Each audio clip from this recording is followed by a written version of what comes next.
Estamos de regreso en JN Noticias. Nos acompañas aquí con nosotros en el estudio el historiador Joseph Dagher. Bienvenido, señor Dagher, ¿cómo está? Muchas gracias por la invitación, encantado de estar aquí. A usted muchísimas gracias. El día de hoy vamos a hablar de varios puntos, por supuesto, todos en torno a la historia de nuestro Perú. Vamos a hablar del pensamiento político peruano, de la aparición de la corrupción en nuestro país y, claro, el desenvolvimiento también de los partidos políticos, que es propio de. Muchísimas gracias nuevamente por acompañarnos. Empecemos pues desde el pensamiento político peruano, ¿no? Este pensamiento es previo a los partidos políticos, posterior a los partidos políticos, empieza luego nuestra independencia. ¿Cómo podemos ubicarnos en principio? Claro, fíjate, si nosotros quisiéramos hacer, digamos, una historia del pensamiento político peruano a lo largo de la República, evidentemente tendríamos que decir que esta historia comienza antes de la aparición de los partidos políticos peruanos. De hecho, la apuesta por la independencia es ya una apuesta política, ¿no? Es decir, es un querer no seguir bajo el gobierno de otro país, de la metrópoli, es decir, apostar por una monarquía constitucional o una república, que fueron las dos formas de gobierno que estuvieron, digamos, en debate durante la independencia. Pero aun cuando fuera la monarquía constitucional, que era en un principio la propuesta de San Martín, ya significaba una gran diferencia respecto de la monarquía absoluta que representaba al rey de España, ¿no? Porque, como sabemos, la Constitución significaba un límite al poder del rey, ¿no es cierto? Es decir, el rey ya no podía tener el arbitrio máximo, sino que ese arbitrio se veía mediado por la Constitución. Lo otro que estaba en debate era la República, que fue finalmente por lo que se optó, es decir, el gobierno de las instituciones y no de las personas, y con algo que es fundamental en todo planteamiento republicano, que es la división de poderes, ¿no es cierto? Es decir, poderes autónomos que sean capaces de ejercer en su propio ámbito autonomía frente a los otros. El aspecto democrático será una conquista que vendrá después, ¿no? Así es. En este periodo, muchos hablan sobre el caudillismo militar y el daño que pudo haberle hecho a estos primeros años, ¿no? De independencia, de formación, de ordenamiento político. ¿Qué considera usted? Sí, fíjate, por una parte el caudillismo era, digamos, un mal casi que necesario, ¿no es cierto? Es decir, en un país que empieza su vida independiente y sin tener previas instituciones muy bien organizadas, lo que comienza a suceder es la pelea entre caudillos, las figuras, ¿no? Figuras, que ninguna todavía, por lo menos en los primeros años, tiene un alcance pan-nacional, sino que muchas veces son líderes regionales. Digo, Lima una región, el sur otra región, el norte otra región. Y entonces, claro, efectivamente esto comienza a causar algún perjuicio, digamos, a la idea original de república, porque, como decíamos, la idea de república era el no gobierno de las personas, sino de las instituciones. Y el fortalecimiento de lo que eso conlleva, ¿no? Del país, bueno, de las instituciones, como bien dijo. Correcto. Ahora, en un periodo como en el inicio de la república, donde además hay una gran crisis económica, ¿no? Hay una gran crisis económica, entonces es difícil llevar a cabo el proyecto, y yo diría que más o menos esta cosa comienza a estabilizarse desde el punto de vista político con Castilla, mediados del siglo XIX, siendo el mismo Castilla un caudillo, pero digamos un caudillo que tiene éxito y que, si bien es cierto, todavía no implanta una república modelo, sí logra implantar un poco de estabilidad en el país, ¿no? Ahora, el pensamiento político peruano pues incluye, como bien ha dicho, acontecimientos, ¿no? Momentos históricos, personajes clave, y yo justamente quisiera consultarle por ello, ¿no? Además de los personajes que ya usted ha mencionado brevemente, ¿qué otro podría mencionar en esta evolución, en este paso a la democracia?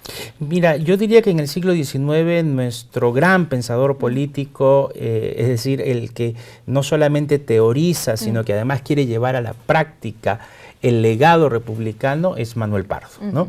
Manuel Pardo, que fue alcalde de Lima, que fue ministro, que fue presidente, que fue parlamentario, civil, ¿no? El primer presidente civil, el líder del primer partido político, el Partido Civil, y Manuel Pardo comienza a darse cuenta que lo que es necesario en el país es una república práctica, es decir, dejar el discurso republicano que no se ha abandonado desde la independencia. Tenemos 50 años hablando de república, pero es necesario construirla. Y para construirla, cree Pardo, necesario dos cuestiones que podrían parecer, digamos, contradictorias, pero que las lleva a cabo él. Uno es reforzar el poder central. ¿Por qué reforzar el poder central? Porque sin un poder central, sin una capital, sin una cabeza fuerte que pueda digamos, ejercer su primacía sobre las demás regiones, sin eso es muy difícil llevar a cabo un proyecto nacional de largo alcance. Y se refería al poder del país, no del gobierno. Correctamente, ¿no? Ciertamente, ¿no? Al poder central de la capital, una capital dentro de un Estado-nación. Como su nombre lo indica, capital, tiene que ser cabeza, tiene que ser fuerte para poder, digamos, convencer de un proyecto nacional que todas las demás regiones lo sigan, ¿no? Es decir, una capital hegemónica. Pero por otro lado, decía Pardo, es también necesario empoderar a las regiones, ¿no es cierto? Y entonces con Pardo comienza toda una política por empoderar a las municipalidades, ¿no? Es decir, el gobierno de la región. No es un gobierno nacional, pero es el gobierno de la región que debe tener sus propias pautas también. Y los partidos políticos propiamente, que bueno, bien ha dicho, empiezan con Manuel Pardo Lavalle, ¿cómo van evolucionando luego en el tiempo, ¿no? Si es que respondemos además que se crean porque tenía que haber un ordenamiento de la política, ¿no?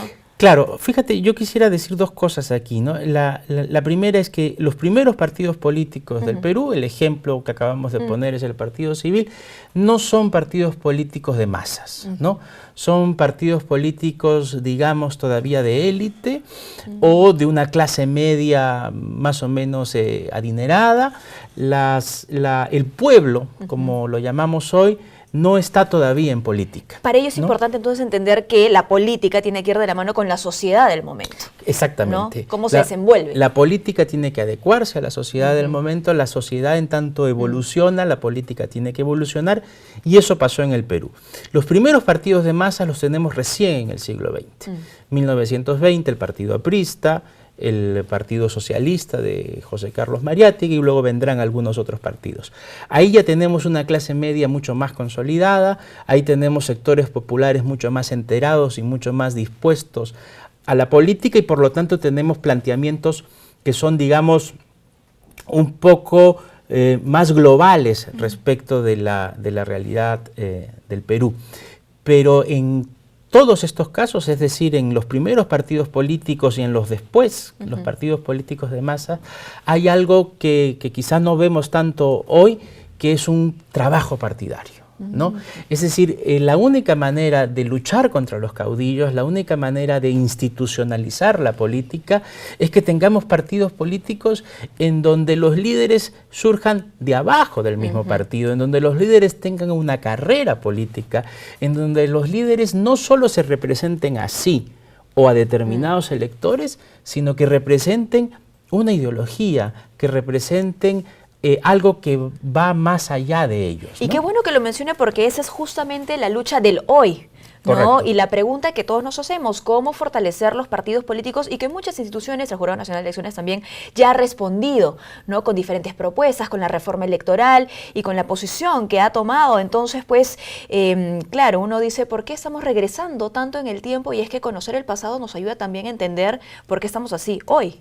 Sin duda, ¿no? Porque durante mucho tiempo los partidos políticos lo que hemos hecho es, yo creo, exactamente lo contrario para lo que deben existir los partidos políticos. Es decir, cada partido político lo que ha hecho es, digamos, priorizar pequeños caudillos regionales. Claro, se habla del regreso al caudillismo, ¿no? Así es, ¿no?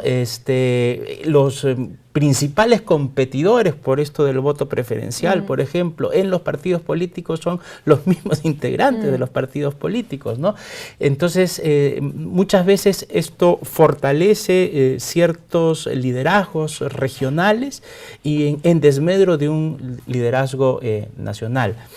Y claro, yo creo que formarse, o sea, creo que todo partido político debe tener una escuela de formación, cada uno de acuerdo a sus propias convicciones, y creo que esa escuela de formación, repito, es para el integrante de ese partido político un referente que probablemente le pesará a la hora de si acepta o no algo de Odebrecht, ¿no? Claro que sí, por supuesto. Y ahí pasamos a otro tema directamente, porque la historia del pensamiento político peruano, la historia de la política del Perú, lamentablemente no puede desligarse también de la historia, pues, de la corrupción en nuestro país, ¿no? Y cómo se liga justamente a la política. Lamentablemente la corrupción casi que es un mal endémico, ¿no es cierto? Está presente, mira, no solo desde la República, sino probablemente desde antes, desde toda la época colonial. Los virreyes, los funcionarios coloniales, cuando recibían una ley solían decir, la ley se acata pero no se cumple, es decir, hago un poco lo que quiero, ¿no? Porque claro, una metrópoli tan lejana no siempre podía supervisar lo que sucedía en el virreinato. Pero luego con la República, al principio, claro, no hay mucha posibilidad de corrupción porque no hay mucho dinero, pero cuando llega este boom económico a mediados del siglo XIX, que significa el guano, la corrupción comienza a tener una presencia importante y yo diría que continua en la historia del Perú. Yo a veces con mis alumnos, un poco en broma y un poco en serio, les digo, sin embargo, la corrupción antes era digamos, un poquito más honorable, ¿no? Porque los puentes que se construían antes siguen existiendo hoy, ¿no es cierto? Por ejemplo, el puente Balta en el centro de Lima, que sigue existiendo hoy, en su momento tuvo denuncias de corrupción a la hora de ser construido, pero sigue existiendo hoy, ¿no? En cambio hoy no solo hacemos corrupción, sino que hacemos mal las cosas para que luego se caigan. Y yo creo que tiene que ver esto con la importancia también de los partidos políticos. El historiador Quirós, haciendo una historia de la corrupción en el Perú, dice que más o menos el promedio que ha afectado al PBI la corrupción podría estar alrededor del 5 al 6%, ¿no? Es decir, si pensamos en la huelga de los maestros están pidiendo que el presupuesto de educación sea el 10%, ¿no? Ahorita es más o menos el 4%. Si no tuviéramos corrupción, podríamos decir podría darse, ¿no? La corrupción está en todas las esferas, ¿no? Lamentablemente en la vida diaria también y de todas las personas, los ciudadanos, ojo, pero si estamos hablando de partidos políticos, ¿no? De pensamiento político, ¿cuáles deberían ser las principales acciones al interior de los partidos para luchar contra la corrupción? Yo creo que la primera, tiene que ver con tener una idea clara de país, ¿no es cierto? Es decir, un diagnóstico de país. No solamente soluciones coyunturales respecto de algún determinado momento, sino construir un partido. Un partido no se construye de la noche a la mañana y un partido no se construye para un evento electoral, ¿no? Una de los grandes males en los últimos años es que hemos tenido partidos políticos construidos para un evento electoral y que han ganado en ese evento electoral. Quizás una de las peores herencias de la década del 90 es esta mala imagen que en general tenemos la sociedad de los partidos políticos, ¿no? Nosotros escuchamos a políticos que están en la política desde el año 90 y que siguen diciendo que no son políticos. Entonces, si no son políticos, ¿qué son, no? Yo creo que tenemos que revitalizar el concepto de política. Yo creo que la política la hacen los políticos, que los técnicos, que los intelectuales, que los profesores ayudan, pero que la política debe estar en manos de políticos que son los que se forman en partidos políticos para tener un norte, para tener un diagnóstico y para poder construir un Perú, ¿no? Y no solo hay que hacernos preguntas, ¿no? Los ciudadanos no solo tenemos esa responsabilidad, sino que también tenemos que tratar de respondernos ahora que mencionaba esto de por qué aparecen, claro, ¿no? Partidos políticos o movimientos políticos, regionales, en fin, para un proceso electoral, ¿no? Y además resultan ganadores. ¿Qué pasa luego de un mal gobierno? ¿No? ¿Qué pasa luego de este desencanto? Se abren oportunidades para todos y para todo. Así ¿no? es, así es. Y la cosa se dispersa más, ¿no?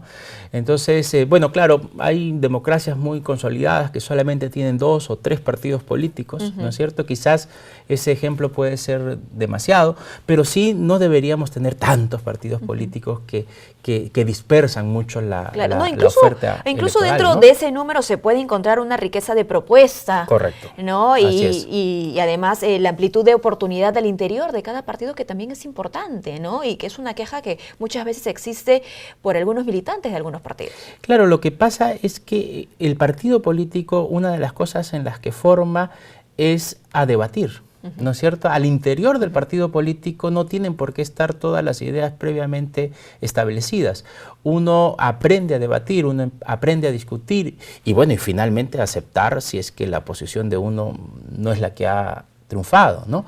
Pero esto que a veces vemos que algunos que ejercen la política hoy se sienten ofendidos porque hay alguna muestra que no representa la supuesta verdad histórica, es porque no están acostumbrados a debatir, es porque no están acostumbrados a poner en discusión determinadas visiones del Perú, ¿no?